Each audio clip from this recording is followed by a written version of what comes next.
crossovers in professional wrestling, pro wrestling journalism, Eric Rowan's promo from Monday Night Raw, and also the latest news in the world of pro grabs from AEW, WWE, and everything in between. Eddie, Marcus, Brad, episode 4. You know that I get that familiar cramp in my hand. Episode 4 of the Connoisseurs of Pro Wrestling podcast. Shout out to everyone that's been listening for the past handful of weeks. We greatly appreciate it now more than ever. And we just want to say thank you and share it. Matter of fact, I was in a group chat with somebody talking to a young lady, of course, and I said, hey, I got to record a podcast. She said, what kind is it? I said, a pro wrestling podcast. Now, fellas, you know, either one or two things happens when you tell people about pro wrestling. It's either, you still watch that mess, it's fake. You know Or, it's fake. yeah, It's fake. you know it's fake. So was Desperate Housewives. Okay? That Real Housewives of Atlanta, Potomac, all that mess is fake too. Come on now, cut it out. Don't lie to me and lie to you. Don't do it. Don't lie to yourself. Um, but she was like, oh, give me the details, send me the link. What do you guys talk about? And I was like, oh, I was kind of surprised. I don't know why at 41 I'm surprised, but I mean, you know, maybe people are a little bit more open-minded now, um, more than ever. You know, a lot of people are wrestling fans that you have no idea that they are. So that's why it still surprises me. Nevertheless, man, shout out to everybody that's listening to the Connoisseurs of Pro Wrestling podcast. Now, Thank fellas, you kindly. thank you, Count. We greatly appreciate it. Now, fellas, as I told you earlier, I'm going to hit you with a question. And it hit me when I was walking in the house last night. And it goes a little something like this. Which wrestler had or has a bigger buzz during the summer, this particular time of the year?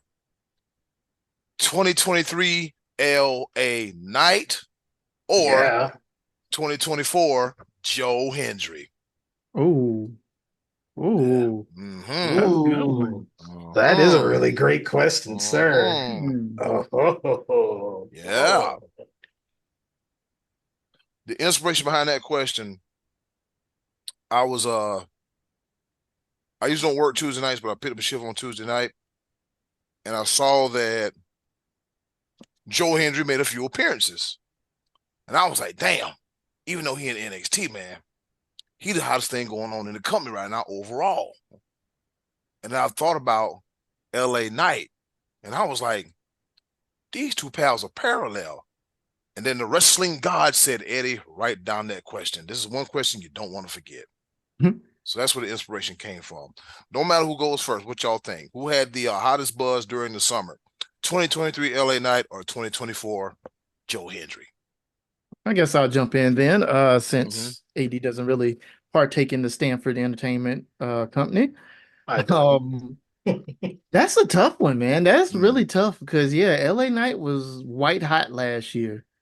And I mean, so much so to where, people were clamoring for him to win the title. Basically, they were clamoring for him to win the title, very similar to how a lot of people were clamoring for Cody to win the belt off of Roman earlier this year. Mm-hmm.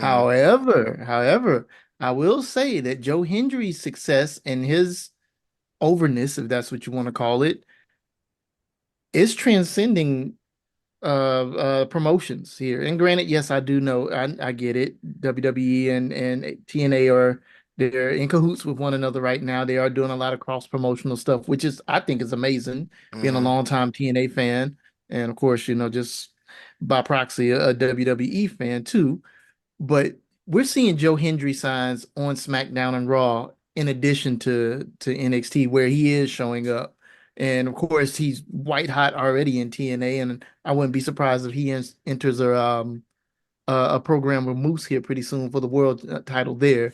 And I know they've wrestled in the past. I actually saw a clip of when they wrestled for the digital media title, and Joe Hendry hit Moose in the head with the Dreamcast and all of that. Mm-hmm. So it's bound to come around again, I'm pretty sure, at some point in time, with the trajectory he's on. To answer the question though, to make a long story even longer, I think I'm gonna have to. Uncle Marcus Uncle rants coming Marcus. soon. I don't know. I don't know if I call this a rant. Those that'll come at some point. But yeah, this is a good thing. If I had to pick, I think I would have to probably say Joe Hendry right now.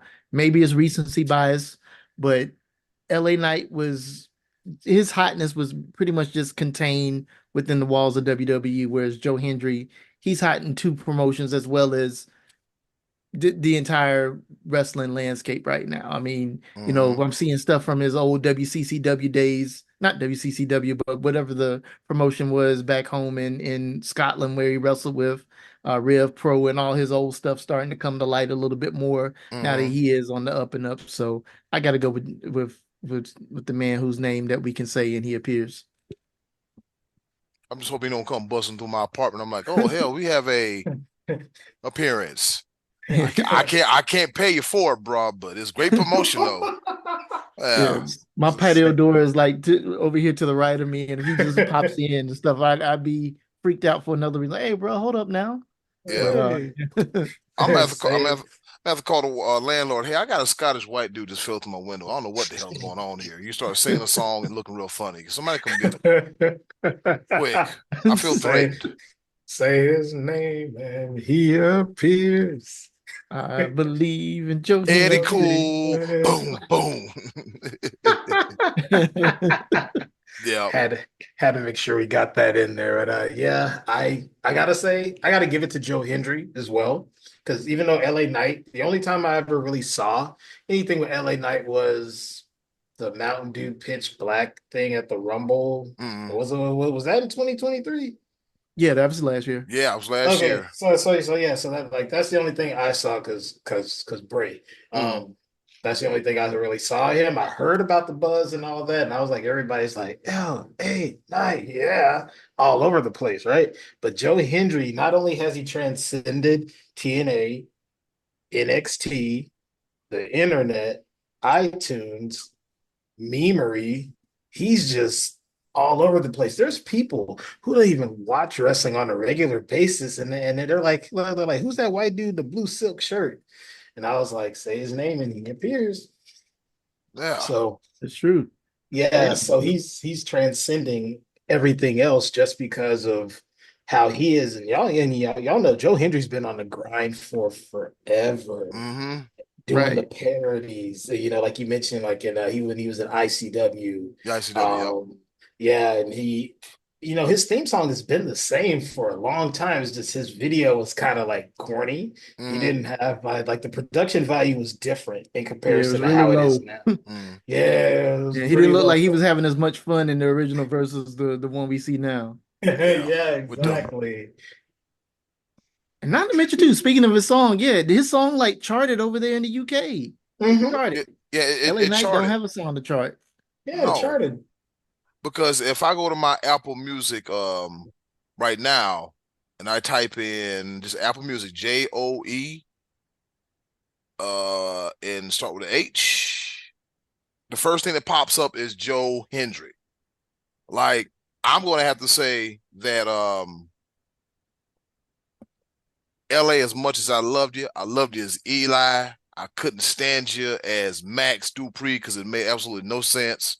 That's a moment in time we should all forget. I might have to give it to Joe Hendry because, like you said, Joe Hendry is just transcending. And you have to look at it like this. Joe did this without the machine.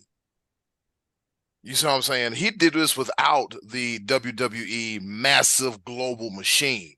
Now he just has a little piece of the massive machine behind him, and now it's doing even more for him. And you have to think about, like, a lot of the fans in NXT that watch NXT that are their attendants, they're smart fans. Yep. They are smart fans. They know what's going on. For them to take that, like if you tune into NXT, but why are the fans singing this song? This guy this guy that. Look, that's because they watch more than what you watch. Like, I'm like, oh, they sing this song word for word, and I was like, oh, and then word Stephen A. Smith, that Joe Hendry, he's something special. He's something special. Something special. Yeah, he is. Yeah, his box office. He's definitely something special. You say his name and he appears. The whole arena says his name. Come on. Come on. Yeah. It's better than LeBron. It's Brendan LeBron. Brendan LeBron. Although they're tired of him, as long as Joe Henry doesn't become a member of America's team, he'll be fine. He'll be fine. And, But and you know what this reminds me of? what? The current Matt Cardona when he was doing his I can't even remember Zack Ryder. Yeah. When he was doing his grassroots Mm. Zack Ryder and like the whole Entertainment. What was that show like? Long Island IC or something like that. Z Long Island True Stories, and I subscribe to it. I am not gonna lie to you because I was that entertained. That's when Bud Light Lime first came out. Yes, which was actually really good. It was actually really good. Yes, this is what this Lime in a minute. Yeah, dude.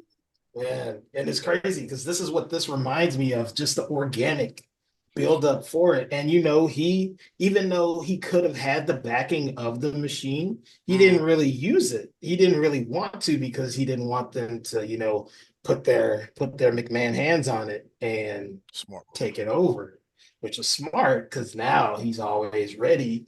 Currently, he's got the whole shoulder thing, shoulder thing. He's always, he's built himself up. Podcasts, his action figure stuff. Married to Chelsea Green now. Mm-hmm. The guy he built his own brand without the machine. So. Yeah. He has definitely done that. And so that is the question of the night, if you will. I just think of random things. I'm like, you know what? Let me go ahead and write this down. So I have to make sure I bring a question sometime next week. But before we hop into all that, let's go ahead and flip it around a little bit. Let's talk about crossovers in professional wrestling. Now, this past weekend, we had a lot going on in the world of pro graps. I was aware that AJ Styles did have a match with Naomichi Marufuji from Noah, but I forgot. And Io Sky had a match with who? What's the name? Utami Hashimata or something like that. I know I'm butchering the hell out of her name. I want to make sure I pronounce her name right. I'm trying to remember what it is. Yeah, something like Utami Hashimata, I believe. Right. All right. So before we go, once we find the name, go any further. So I'm reading the article by Matt Black on the Yahoo Entertainment. It says AJ Styles went to war in Japan against Nomichi Marufuji at Pro Wrestling Noah's Destination 2024. The WWE superstar scored the hard-fought victory over Marufuji with the Styles Clash after an epic match that went almost 30 minutes. And speaking of epic matches, I got to go back because I know I messed up. We just saw a classic on Dynamite. MJF and Will Osprey, they put on a hard fighting classic. Hard fighting. Yes, sir. Fight. They tore the house down. Yeah. I was like it. Oh, my bad. Marcus. No, go ahead. I was gonna say it was hard to kind of focus on the rest of the episode just because that first match was just so great. Everything else was just kind of sorry, but it was just it didn't measure up. Because I looked at the TV and I was like, Swerve Okada, this better be good. This better be good. Mm-hmm. This better be good. This better be good. It was getting there. It was getting there. It was gonna get there until the interference. Yeah. But they gotta have a build up to blood and guts for next week. So yeah. I get it. Yes. I get the interference, but that Will Osprey and MJF match, as much as I have disdain for MJF, that was a barn burner classic, 5.5 stars from me. At least for a TV match, for it to go almost a full hour in a 2-hour broadcast on a big ass Wednesday night in July. You know what? Because there's no baseball all-star break. That's over and done with. That's right. And there's nothing else going on. Other than some WNBA games. But other than that, there's nothing else big time marquee going on. Yeah. So I think they hit a oxygen tank. Yeah. So we knew he didn't need it. He's like, and now I'm better than you. I was gonna say, did y'all see that promo? I posted it to the group, but did y'all see the promo where he was cut literally at home on the treadmill or the stair stepper? He was on a cardio machine, just going in on Will Osprey. I was like, this dude, as the kids say, different. He's just full voice going in while doing cardio nonstop. He didn't miss a beat on that cardio machine. And seeing the match tonight, it was like, yeah, that whatever he did that night, Yeah. it paid off in spades. Yeah. Because they were doing flips and like you said, Eddie, I looked at the looked at the clock, and it was like 8:40. It's like these boys about to pull an hour. Yeah. And they still like Osprey's still doing flips, MJF's doing flips, landing on his feet, like almost an hour in. It's like, yo, this is bananas. Very, Yeah. but very banana. Oh yeah. Very That was a banana. match. Yeah, go ahead. Go ahead, Brad. Oh no, I was just going to say that was a match. I mean, it had everything in it. It had had the slow down. It had the high flying stuff. It had the dramatic angle from. They took the angle whenever he did that flip off of the Hurricane Rana. They took the angle from I think it was an Osprey face Kota Ibushi some years ago. Mm-hmm. They used that same exact camera angle when Will Osprey landed on his feet, and the whole Japan crowd was like, they were just man. This match, I'm giving it 5.5 stars. If Dave gives it that, cool. If he gives it 6, cool. That was great for a TV match. On a big ass Wednesday night in Yeah. July. That's a Yeah. pay-per-view main event. Two Yeah. of them, technically. Two of them. Yeah. But that Mhm. one there, though. Woo. Tech main event. They should have saved that one for All In, if you ask me. But hey, who knows what they got in. I know Daniel Garcia is probably going to come back, and it's going to be Garcia versus MJF there. And I'm betting that's going to be pretty big too. But the match tonight, though, wow. Like Yeah. Osprey's just been on a tear with a Mhm. bunch of bangers anyway. Like him and Takeshita, him and Kyle Fletcher, him and Danielson, him and Zack Sabre Jr. Just no, wait, I'm getting confused. That was Zack Sabre Jr. and Danielson. My bad. But the Bullet Club War Dogs versus United Empire. Yeah, that was just insane. But tonight's match, woo, it's right up there with the rest of them too. For the American contingent that wondered who the hell is Will Ospreay and what's the hype about him, this man just showed you in 60 minutes. 50 was it 50? This man just showed you in 58 minutes and 59 seconds. Mm-hmm. This is who I am. This is what I do. The aerial assassin. Like I remember seeing him and Ricochet have that acrobatic classic back in like 2016, only to start like really watching New Japan and then seeing like what he did as the never openweight champion, as the IWGP Junior Heavyweight Champion. If you are out there listening, and if you ever get it, I have to remind people that YouTube is the best invention within the last 30 years because there's so much content uploaded up there. You can find pretty much anything you want. Sometimes that's a good thing, sometimes that's a bad thing. But yet and still, it gives you a chance to go and see some stuff. It really does. So with that being said, as we were talking about AJ Styles and Naomichi Marufuji, I'll pick up from the article. It says the WWE superstar scored the hard-fought victory over Marufuji with the Styles Clash after an epic match that lasted almost 30 minutes. 30 minutes. Following the match, AJ Styles cuts a promo reflecting on stepping into the ring with Marufuji and gave him high praise that he's the only other wrestler on the planet who calls themselves phenomenal. Man, we saw the highlights. It was a lot of hard striking and hard fighting. It was a version that you can tell is a version that AJ Styles has been dying to let out. He liked the old AJ. Yeah, he let the Mm-hmm. old AJ. That felt like New Japan AJ Yeah. with a smidge of TNA AJ. That felt like that 20 was that 2015 AJ Styles when he was the IWGP Heavyweight Champion. That's what that felt like. Yeah. Yeah. That damn. I was like, that damn AJ. I was like, wow. And then again, Marufuji is nothing to, it's nothing the snooze on as well too. He is excellent. He is one of the best in the history of Japanese wrestling. Like his feet are fast. That man got some fast feet. Weird Yeah. That haircut, was fast feet. that was my first taste of Marufuji. Like I didn't get to see the whole match, Oh. but like you said, the highlights. And I know both of y'all been talking him up. And it's like, yo, that dude, he's something else. Yeah. And Hmm. I'm just getting my feet planted in NJPW.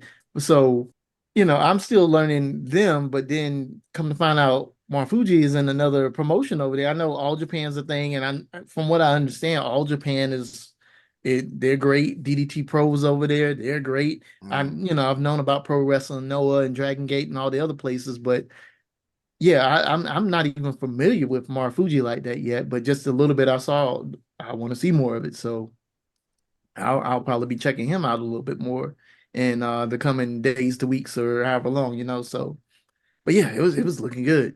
It was Ma- looking good. Marufuji did have a brief run in TNA and Impact a few years ago. A few years ago, because TNA had a working relationship with Pro Wrestling Noah, and let me tell you, man, Pro Wrestling Noah, they got some guys, they got people that can go. As a matter of fact, that's where um who worked there for a little bit. Suzuki works there for a little bit. I think Archer worked there for a little bit. Tai Chi worked there for a little bit. Um, I think Suzuki Goon's roots are in Noah. I think their roots are in Noah because I think at one point they had Shelton Benjamin as a member of Suzuki Goon. So Suzuki Goon was huge. It was tremendously Yeah. huge. So yeah, so to see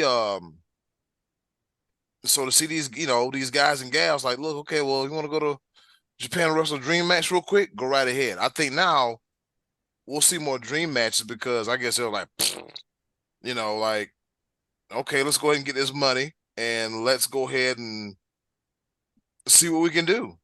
See what we do, see what kind of interest we draw. Because I think, when it comes to crossovers in pro wrestling, I think that it works for everybody. Everybody always thinks that, well, they're gonna post a talent. They're gonna post a talent. A lot of times, that talent is okay, Marufuji's okay in Japan. You got some wrestlers, they're okay in Impact. So therefore it doesn't require them to really be like, well, the goal, let's just say this, the goal is different. The goal is different. So therefore it's just like, okay, well, I can still do what I want to do, own my name, own my copyright, make my own merch, and travel on the independent scene. Because let's be honest, the independent scene is bigger now, more than it was in the heyday. So, like I said, Io Sky had a match this past weekend, and what was her opponent's name again? Yeah, Yamita Yamashita. Yeah, Yeah. Yamita Yamashita. And I don't have the results from that, but it was called it's the Marigold Summer Destiny. And I don't think it was Stardom, was it? It's No, it's no, yeah, it's it's the new promotion of Mighty Gold. yeah. Yeah, It's, yeah. Rossi Agua's new promotion. Okay, wow, that's cool. Yeah, wow, that's cool. I like that. And so, of course, I haven't really seen I think I saw some still photos. I haven't seen highlights, but of course, I'm pretty sure the EO went over there and did the damn thing. She did. She did. It was one of those matches that just like AJ felt like the old AJ. This Mm, this felt like Io Shirai and Stardom.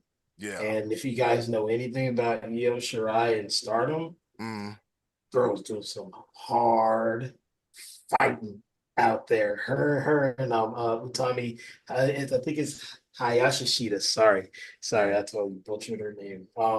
That match was crazy. I saw mm, highlights. I found the full match on Twitter somewhere, and I mm. was like, oh man, I was like, this is crazy. I was like, I missed this, Io Shirai. Like, dang, yeah. It's Yep. and it worked and it worked out. It worked out. The crossover worked out there. Yep. I think crossover is good for pro wrestling, and they should do it. They should do it. They should do it. Yeah. But on the other side of that crossover, looks like our boy Drilling Dave Meltzer and AJ Drilling Styles, farts. huh? Drilling farts, as you Dr- call them. Drilling for man. Let me tell you something about Dave Meltzer. Dave Meltzer need not give not another star match. He need to clean that damn office up first because that office is -6 brooms. Okay, Minus 6 brooms. that office is -6 brooms. It's flat. It's nasty. It's stinking. He don't know what half his stuff is. Like, I'm not a neat freak, but I get scared whenever I see that image of him sitting in the office with a bunch of papers. I'm like, I hope you clean this shit up. I really hope you clean it up. Yeah, so apparently him and AJ, had an exchange of words and everything, and then me and Brad, we talked this week about how the star system really doesn't apply to WWF, WWE, but applies more to independent companies in Japan. So yeah, Styles cut that promo, referred himself into the ring with Marufuji and gave him high praise that he's the only wrestler to call himself phenomenal. Then he said, when asked what he thinks of the Japanese style of wrestling, Styles took an opportunity to take a shot at the star rating system many people give out in the industry. He said there's a reason for a lot of Japanese matches that get 5-star ratings from people that don't really matter, AJ said. But when you watch it back, you understand because it's always the fans that make the match, not the wrestlers. We're just there. And the fans always, always make the matches.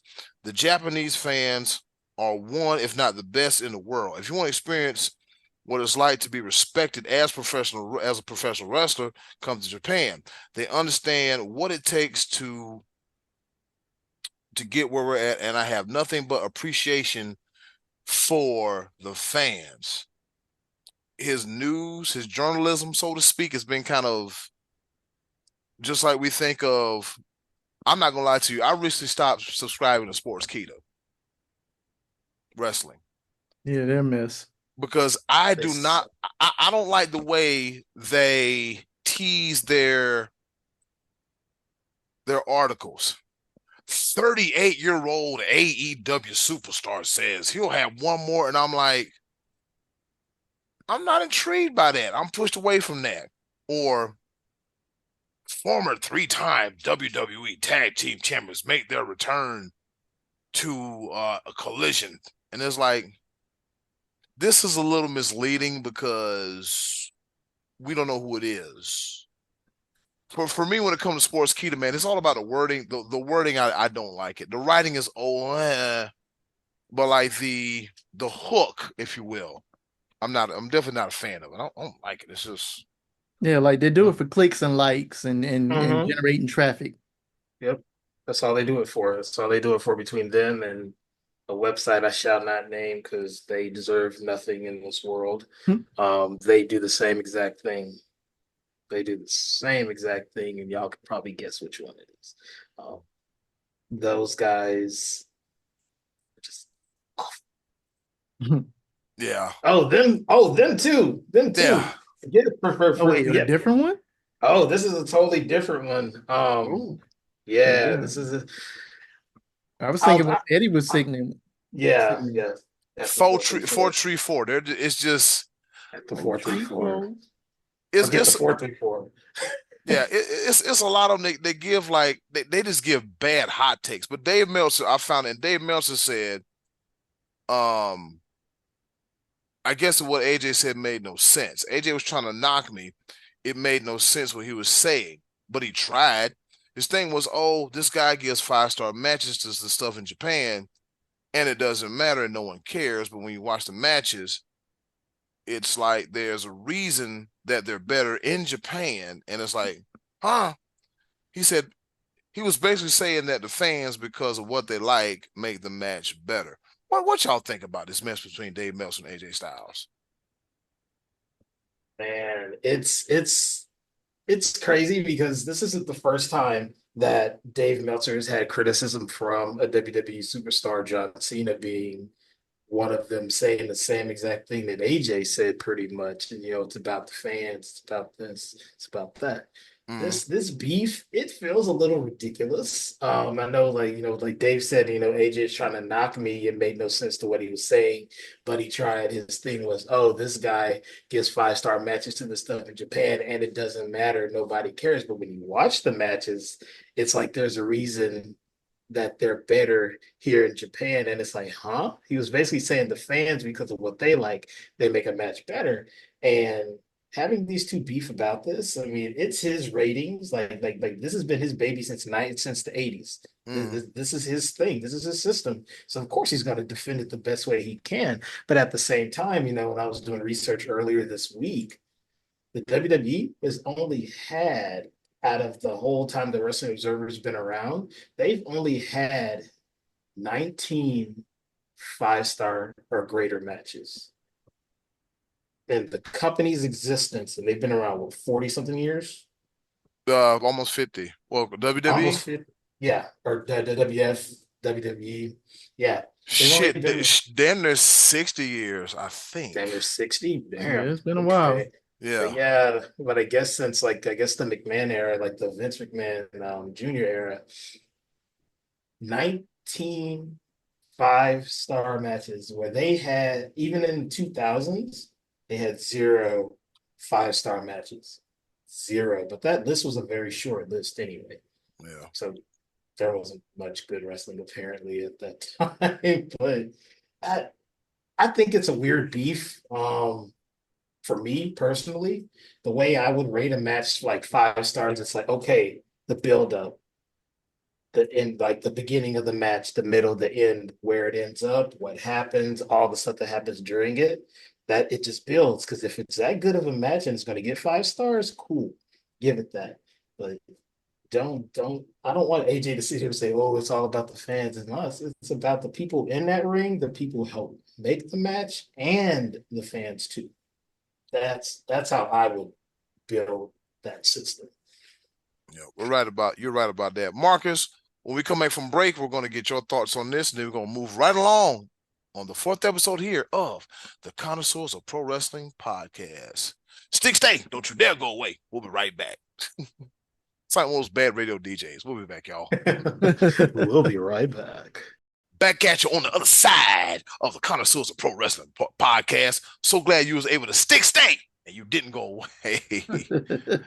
That has got to be on a t-shirt. The things I say when I have a mic in front of me. We're going to pick up where we left off at. We were talking about the beef between AJ Styles and Dave Meltzer. And Marcus was going to give his thoughts on it. So, Marcus, you have the floor. All right. So I didn't really get to see Dave's side of things. I did see where AJ took the jab at him, where he mentioned the line about somebody's rating system that don't really mean anything in the grand scheme of things. And last episode, I did say my feelings towards Meltzer. I've never listened to one of his podcasts. I've never really been a Meltzer guy. I don't really feel strongly either way about him. If anything, like I said last time, I'll say it again. A broken clock is right twice a day. From what I understand, a lot of his info that he talks about is true, and a lot of it is BS. And, it's just one of those things you kind of have to, I guess, have your filter on, listen to one ear. I kind of see from the little bit of Meltzer I see him kind of like I see Corny. Now, I do like Corny. I used to listen to his podcast. Haven't really listened a lot recently, but there were times listening to his podcast or listen to like a YouTube short or whatever. You take things in one ear and you kind of filter them and sift them out the other. Sometimes he's on point. Sometimes he's just the old man yelling at the cloud, just cussing people out, nonsensical, yeah, the wagging the fists and just being old school, old fashioned curmudgeon cornet. And some of what he said is true, but a lot of what he says is just it's just his opinion. And I feel that way about not Cornette. I do feel that way about Cornette, but about Meltzer in this case. Mm-hmm. So it's all subjective. Like Meltzer's rating system is subjective. Like, yeah, sure, he might call something a 5-star match or a 1-star match, But I might sit and watch it and I'm like, yo, this is great, or this ain't as great as he made it out to be. For example, AD, I know you read out the list of some of those matches in WWEF/E early on in the millennium. One of my favorite matches of all time wasn't on his list of 5-star matches, which was Rey Mysterio versus Kurt Angle at SummerSlam 2003. Ooh. That match is great to me. That match is amazing. I would give it 5 stars. It wasn't on his list. Yeah. So just because it's not on his list doesn't make me like it any less. Oh well, Meltzer didn't give it 5 stars. In my book, it's 5 stars. Yeah. So Yeah, that's fair. Yeah, I that's always kind of Got thought. how I four look and at three it. quarter. I think it got 4 3/4 stars, so it was close. Mm, Hmm. It was close. yeah. I think oh, you want to hear something funny, speaking of Jim Cornette. Yeah. Y'all know he blocked me on Twitter, right? For real? Yeah. What'd you say? Yeah, I told him to quit whining, man. It ain't the 80s no more. it's true. I It's got true. It's not. and I got blocked, and I was like, I still like your podcast, but it's not the Midnights versus the Rock and Rolls no more. It's different. It's either you adjust or you know, it's evolution, man. It doesn't. There's some things in the sport and in life that you can keep throughout all of eternity, but then there's some things it's like, nah, man, it's like, you got to move on, bruh. Yeah, he didn't like it, or whoever runs the site didn't like what I said, and it says you have been blocked by Jim Cornette. Wow. Damn. All right. It's like, okay, I guess. He gave you Yeah. the thank you, F you, goodbye. Yeah. He literally did. And I actually like old Jim. I'm gonna have to put it on my description. Mental health advocate, live stream director, and blocked by the Jim Cornette. And I'm gonna tag him in it too. That'd be my claim to fame. Good. What'd you tell him? It ain't 1980s no more. And he need to adapt. Need to grow up. Come on Yeah. now. I mean, the only thing that I like about Jim Cornette is his everlasting beef with Vince Russo. Oh my That is God. one of my That is favorite hilarious to things. hear. And It is that got great. and it got super serious. Somebody bought a gun. Somebody bought a baseball bat. Somebody got a restraining order on them. I'm like, look, y'all ain't gonna do nothing. Y'all gonna swing and miss at each other. And y'all gonna fall, and y'all gonna be sitting like two turtles on your back. Can't do nothing. It's gonna look bad. Between him, Vince Russo and Dixie Carter, that's another one that always tripped me out. He be Mm. going in on Dixie, boy. Back in Ooh. Dixie. God Dixie damn. Carter. Damn Dixie. What does he call it? S for brains? Damn Like, Dixie Carter. Oh, she got dipper brain. God damn Dixie, I'm telling you. You make me sick. oh If man.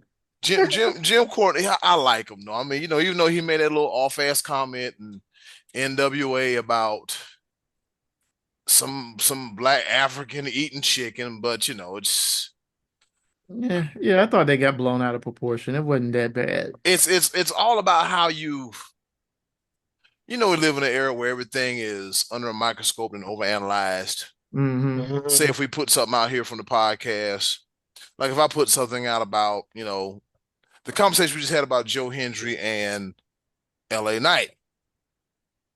We're gonna get called dumb, stupid. It's gonna happen. But I'm like Devontae Adams. I don't pay him no attention. I just go out there and ball. That's all you can Yeah, do. yeah, That's all we can Best do is thing to go out do. here and podcast. That's it. yeah. Best thing to do. Let's go ahead and move into what we saw Monday night. Eric Rowan's promo. Who the hell's cutting onions, man? Hmm. Man. Oh man, that oh God. I went back and watched it Monday Mm, night.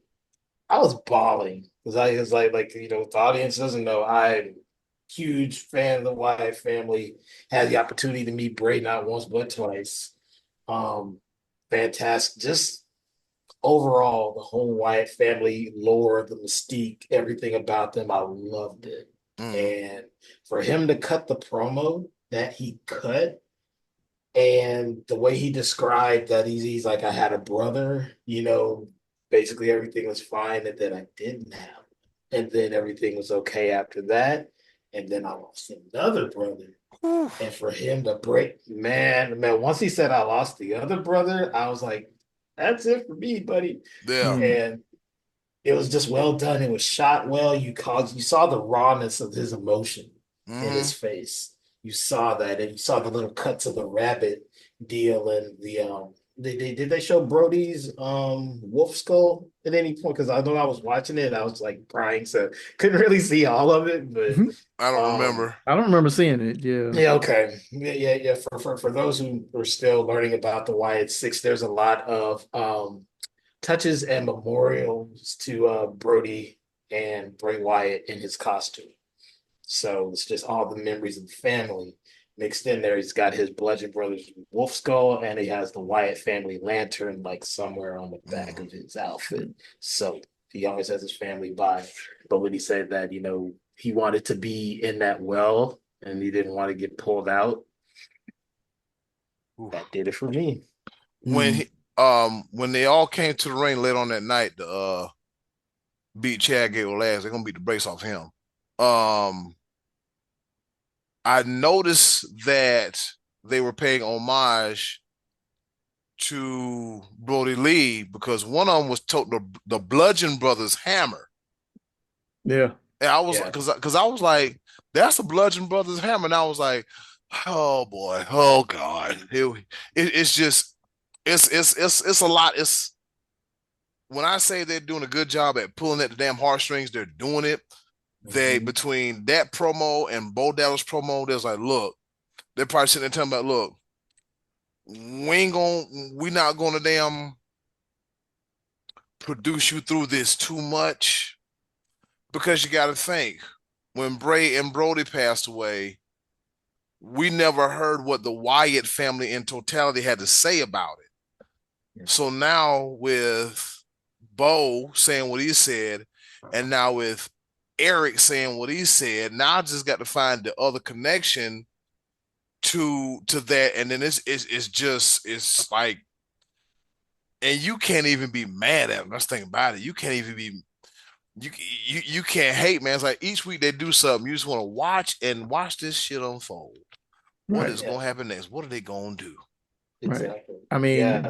this has me interested to see what Dexter Loomis, Nikki Cross, and Joe Gacy has to say because, of course, they don't really have anything to do with Bray Wyatt, the Wyatt Mm, family, and all that. But just where they're coming from with this whole angle, it's coming from a place of, yo, we were left for dead, we were forgotten, we were just mm, whatever. And I just want to see how they tie that in. Well, which is weird for Gacy. He's been down in NXT. He didn't really have that going on as mm. much, but I'm still intrigued nonetheless. But my favorite thing about Eric Rowan's promo the other night, the quote when he said, "We're gonna take these broken hearts and make beautiful art." That's the thing that like gave me the gut punch. It's like, oh, it's like wow, that wow. And as a creative type of artist myself, I know I've created like some of my best art when I've been in a not so great place, mentally, emotionally, and all of that. And already it's been great. And yeah, sure, they haven't really wrestled any matches, but just what little bit we've seen thus far between Rowan, between Bo's tapes, between just the whole spectacle of it all, it's just been mwah, chef's kiss. Yeah. It's Yeah. almost like we kind of don't give a damn if they wrestle or not. If you want to know the truth, Yeah. Yeah, it is that Yeah. good. It really is. And just seeing visually how everything works, the smoke, the camera angles. And I think that was Rowan that had the hammer that said help on there. yeah. Hmm. Yeah. That was definitely the Bludgeon Brothers hammer, which by the way, I still give this man the props and all the accolades. Shout out to Jason Baker. He's the guy who's behind their costumes, Mm. and he was like this with Bray too. So he helped make the Fiend mask. He helped make the Firefly Funhouse characters, several other people's masks in WWE. the guy's just all way talented, and for him to be able to put in that love, that work for his fallen friend to like make the legacy continue, that just speaks volumes to him as a creative, taking that pain and making it into art. Yeah. At first, when the Firefly Funhouse came out, I was like, I told my coworker, I said, and here's my exact words, man, this shit corny. Mm.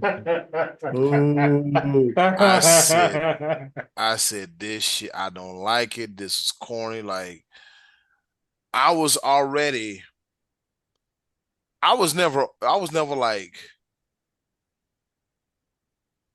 I never disliked the Bray Wyatt character. I Mhm. understood its purpose, and I think he needed more to do. But I think the powers that be at the time, they couldn't cultivate the ideas that Bray cultivated. They never really met in the middle. Either Worlds with Matt Hardy, that was cool. That's a once in a lifetime thing we ain't gonna never see again. Whole World in his hands, that's cool. That's something we ain't gonna never see again. And then from Bray Wyatt to the Fiend, the evolution, that was pretty cool. But I think once the Firefly Funhouse started, and then I went from looking at it to watching, I was like, oh, he on something here. There's something going on here. We watch it. Yeah, I became invested in it. Yeah. And then like the match him and John Cena had at WrestleMania, the Firefly Funhouse match. I'm like, we're inside of a person's mind. We just took a trip inside of a person's mind, ideas and thoughts, and what's going on in somebody's brain. We're seeing it. We have a front row seat at it. So speaking of psychology, that's the whole psychology behind it. We had a conversation yesterday about psychology, and people had so much to say about it. And we gonna save that for a segment we got called Uncle Marcus Rants. Uncle Marcus is gonna get the appropriate Uncle Marcus attire, and he's gonna get into camp, right? Because we have a group chat outside this podcast. We've talked about it for so long. And as soon as I said, when we get this podcast, Uncle Marcus Rants got to have the seconds. Marcus is a little long winded, but the thing about it is whoa, When Uncle a little, just a uh, little more Hey than a man, little. when you gotta get your thoughts out. but when Uncle Marcus is speaking, all ears need to be open, eyes need to be focused, and most importantly, mouths need to be shut. Yeah, because when you start talking, you don't want to miss nothing, man. Because Marcus says some good stuff. He says some good stuff. So the next in the episodes in the future, we'll have Uncle Marcus with his bucket hat, and a toothpick. Oh yeah. Well, I got the toothpick. I got the toothpick right here. Yeah, yeah, You can't really see it on camera all that well, but yeah, I got plenty of those. yeah, yeah. But You yeah, you you. let's just say one thing that the whole psychology that you're talking about, the Mm, psychology and storytelling of things, Yeah. that's mm-hmm. gonna be my first rant. So Ooh, keep on the air, be on the lookout for that, folks. Yeah. get ready, y'all. Get Uncle ready. Uncle 'Cause Marcus I'm rant. about sick and tired of being sick and tired. I'll just Oh, say that much right now. That's all I'm gonna give you. I'm sick he and tired of being sick and tired. he This put a is good. Burmac. Just a little sprinkle. He put a Burmac. I'm sick and tired of being sick and tired. I'm gonna leave motherfuckers something in a little bit. Say,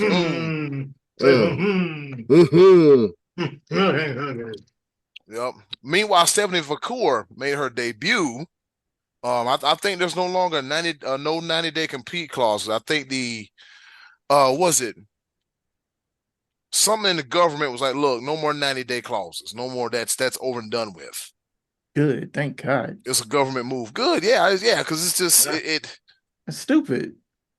yeah. This is one time I don't mind the government getting involved because like, okay, we got to do a 90-day no complete clause, which means you can't do nothing for 90 days. We gonna pay you, but you got to be out of sight, out of mind for 90 days. And any Mhm. wrestler will tell you the worst thing that can happen is you have a break. You take a break. You take a Mhm. long break because your body's used to a rhythm. You take your body out of a rhythm, and then you kind of got to figure it out all over again. So Stephanie Vacour, she made her WWE debut in Monterrey, Mexico. They had a big show there this past weekend and had a run in with Isla Dawn, and yeah, it didn't turn Ooh out wee, bad. Yeah, ooh wee, them ooh, Aladon, Aladon. Let me Aladon. Good yeah, grief. just yes, Scottish peach. it's something about that lisp though, man. It's something about that. Like, girl, you got a mouthful of teeth and lisp. Like, what the? I don't know. When I get older, like stuff, I was like, ugh. Now I'm like, okay, come here, girl. Okay. Um, yeah. The little ticks and the quirks and Just such. the little things, I yeah. Yeah. I just appreciate imperfections because I got a gap and I can't say nothing to nobody. They here, dude. So hey. You know what I'm saying? You know what I'm saying? So I'm just over here like, got gap tooth. I tell them dudes, I'm like Cam Newton. When them dudes be picking at Cam Newton, be your girl around me. Be your girl Mess around me, see what around, happen. mess Oh, around and find out. oh, Eddie, you're so, Eddie, you're so funny. Yeah, shit, you. I'm like Shannon Sharp. I was here when I was well. I was here when I was well. I'm telling you. Mm. I was here when I was well. It ain't nothing but a thing. Skip, skip, skip, Skip. Yep. skip. And on another note, it ain't pro wrestling related. Well, guess who's finally like, you know what? I'm done. Skip Bayless said he getting the Oh hell out of yeah, FS1. I did Look, see that. Really? I yeah, guess Richard Sherman and Lil Wayne and who else was Reggie Bush and them e- was too much for him, everybody. huh? I think I Paul. can't take this anymore. Oh my God, Stephen A was better than this. I think Paul put him off his own show. The Wow. Inglewood. We ain't playing no games, son. Yeah, it was. Somebody was like, yeah, because a lot of people like, yeah, man, Skip made Skip he made Shannon Sharp and Stephen A. Like Shannon Sharp say, make another one. Yeah, who man? Now you over here like, yeah, I'm stepping down I'm stepping down. Yes. Meanwhile, both of them are thriving, very much so. Yep. Yeah, killing it there. Got podcasts, got different shows, and Shannon Sharpman got a darn production company, which I gotta submit a resume in a little bit. He got a darn production company. He got two of the hottest podcasts out now. Club Shay Shay and damn the Nightcap podcast, which is coming back on the 22nd on Monday. Yeah, man. So I mean, get them an rust ass Skip. He'll be all right. Yep. It'll be Skip. fine. Yeah. Like I say, hey man, it's the classic case of who needs who. Yep. So fellas, we got anything we want to talk about in the world of pro wrestling? Did we miss anything? Did we skip over anything of important notice or Hmm. What happened over the weekend? I know over the weekend, with them being in Mexico, with mm, some of the people being in Japan, I know Julia had her return match Oh oh yeah, that's right. Yeah. she had a return match against Serene mm, for the Murray Gold championship. Them girls was doing some hard fighting. I mean, to the point of where Serene won by stoppage. wow. Oof. She won by referee stoppage. So yeah, they unleashed her like something fierce. I was like, oh, I didn't know she got down like that. Cause I watch a lot of Stardom. So Mm, I've seen a lot of Julia's matches where she's beating breaks off people. mm. But Serene, man, shoot, chairs, guardrails, everything. I was like, damn, that was that was wild. Yeah, that one Wow. did look like some hard fighting. Same deal. Saw the highlights to it. I was like, wow. And I remember posting that one to the group, and somebody even commented, it was like, yo, we didn't even get to see this side of Sorry when she was in NXT. And thinking about it, like, yeah, they nerfed her badly. The Oh whole my little God. Sailor Moon thing they tried to stick her with. Mm-mm. Yeah. But just seeing that little bit against her and Julia was like, y'all really dropped the ball on this gal. And granted, I know like she got caught up in that whirlwind of when Vince and Bruce Pritchard came and took over for a little bit, and she was a victim of circumstance. But Mm, I only wonder what could have happened if she could have weathered that storm and stayed around in Triple H's not oh no in HBK's NXT right now because HBK he's cooking. He's cooking. Like I said last time, it's not black and gold, but it's pretty damn close. It's Yeah, pretty damn close. Chef Chef Sean is cooking, as the kids say. he is cooking. So, so the Tonga twins from Wild Women of Wrestling were spotted at the Performance Center. All right. Yes. Yep, Yes, and yeah, that is something. Ooh, that would be something cool to talk about a little bit more in future episodes. Some more WoW stuff. I know WoW is corny. It's not great wrestling. It's basically Glow's daughter, like the daughter of Glow. For those of you that remember Gorgeous Ladies of Wrestling, I'm not talking about the Netflix show. I'm talking about back in the '80s when it was Yeah. a thing. But yeah, WoW Women of Wrestling here in Atlanta, it comes on Saturday and Sunday nights at 11 p.m. It's my guilty pleasure when it comes to wrestling. I love it. I watch it every week. But yes, Tonga Twins were seen at the PC yesterday or at least in the last few days. And from what I've seen of them in WoW, they were some of the best wrestlers there. They were trained by Rikishi. They still need some polishing, of course. Just if nothing else, I'm sure them working in WoW, working with a lot of people who aren't nearly as seasoned as people would be, like trained in the PC system. They're definitely going to need that. But I'm interested to see if they would bring them in, see how they do. I know there's already been clamoring by certain people for them to be in the bloodline. They're Tongan. They're Tongan. They're not necessarily a part of the Anoa'i family. I mean, their only connection is Rikishi, who trained them. But I don't know, Tamatonga and Tongaloa aren't related either, but they're a part. But yeah, I'm interested to see if they do come in. I know you got some stuff to say, Brad, about that. Probably I won't steal your thunder, so I'm gonna let it go right now. That's okay. They just need to get the behavioral thing in order because from what got them fired from WoW, definitely doesn't need to come over whenever they, if it's truly, true that they're at the performance center doing work, or if they were just visiting somebody, they got to leave that at the door because the people at WWE don't play that. They don't play the behavioral thing. They don't play with that. If you come in with a bad attitude, the door's right there.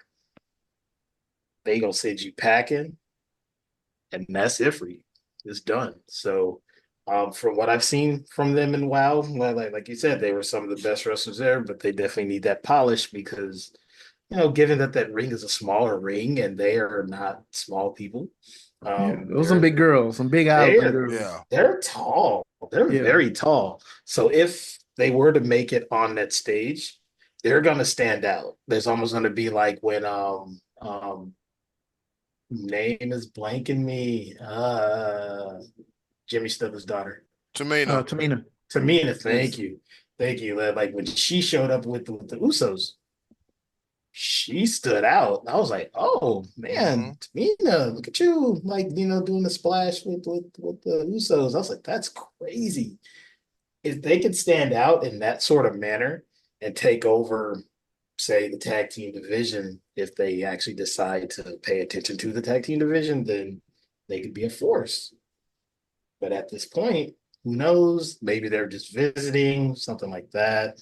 Who knows? So we'll see. We'll see what happens in the future with the Tonga Twins. Just like you said, man, the attitude issue. Yeah, don't believe us.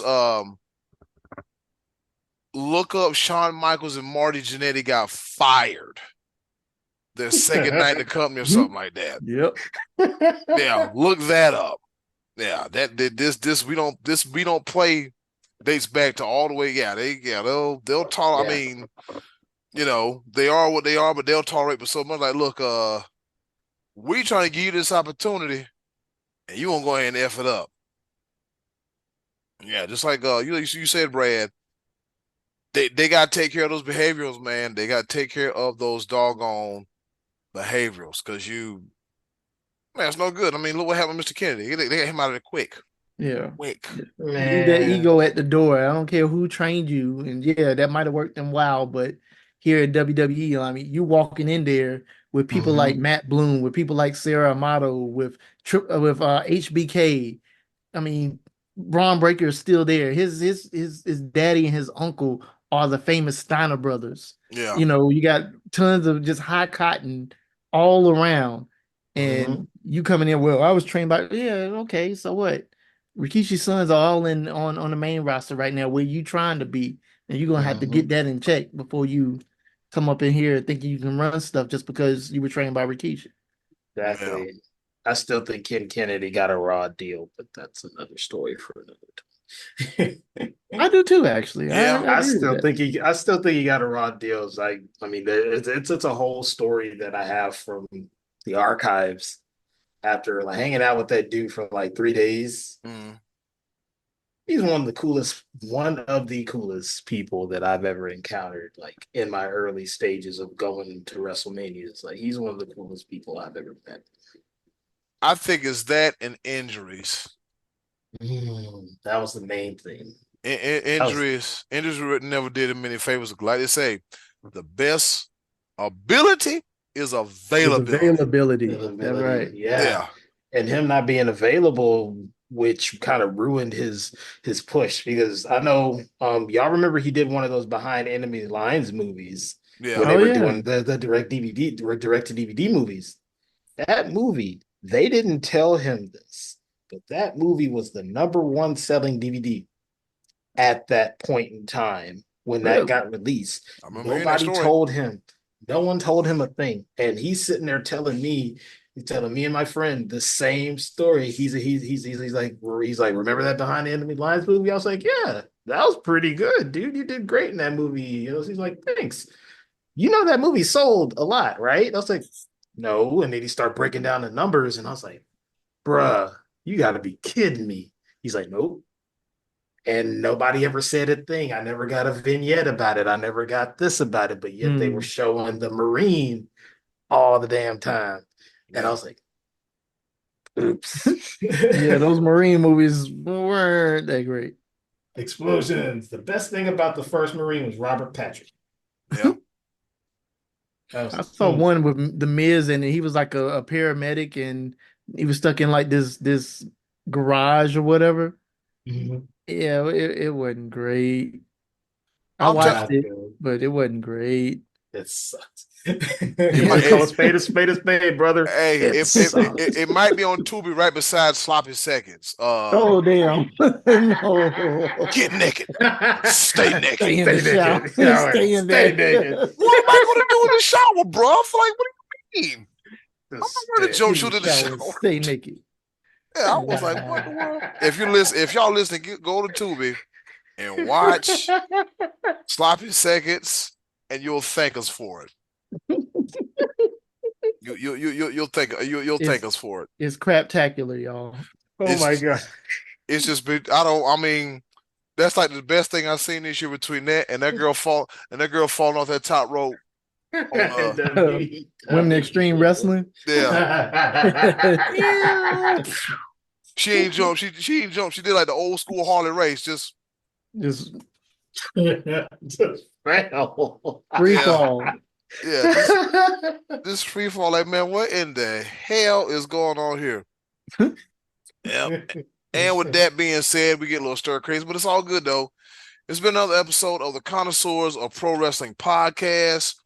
You can find it right now on the Sports Bowls podcast feed on Spotify, on Apple, and on YouTube too. Yep, you can find us on YouTube too. We're working on the whole visual aspect as of right now. We're audio only. But say if you're cleaning the house and you want to put something on a wrestling podcast that's not swayed by anybody, put on or the driving in the car. Driving in the car. Just grocery shopping, driving in the car. You making love to your old lady or your old man. Yeah, well, maybe not that. Maybe not. Don't do that. But if you want to avoid, while you're mowing the lawn, or if you want to avoid talking to your husband or your wife, just put in the Connoisseurs of Pro Wrestling. Now, when you go upside your head, don't come talking to us. I ain't got nothing to do with that. No, no, that's not our fault. That's only you, bro. Yeah, exactly. I or mean, I know, sis, or I know my, sis. Yeah, We're yeah, progressive here, you know. yeah, It yeah, could be the man absolutely. or the woman. yeah. Exactly. You, Abuse is abuse, unfortunately. yeah. Oh man, You've grown. You've grown. You know better. Just remember, just like dude said in that movie, get in the shower, stay naked. Stay naked. The hell, stay man. naked. Are you serious? Anyways, man, Eddie, Marcus, Yo, Brad, we're out of here. Y'all be cool. Y'all be safe. If you're in a hot part of the country, find shade, find water, and get away from people because if somebody smiles at you wrong, you're liable to be aggravated now more than ever. Because yeah. And wear deodorant. Wear deodorant. while I'm And here, stay Antiperspirant. hydrated. And stay Yes. hydrated. Stay while hydrated. Antiperspirant deodorant. yeah, Yes. I got less than 1 minute. While I'm here, when you go out in public, make sure you wash your arms, face, head, feet, ass, and put something on. Put something on. You got to. It's too hot to be in that close proximity, funky and staking. With that being said, it's been another episode of the Common Souls of Pro Wrestling Podcast. Remember, do something nice for yourself, and if you can, do something nice for someone else. They're greatly appreciated now more than ever. Be a blessing, not a burden. We'll see you next week. Peace, y'all. Peace.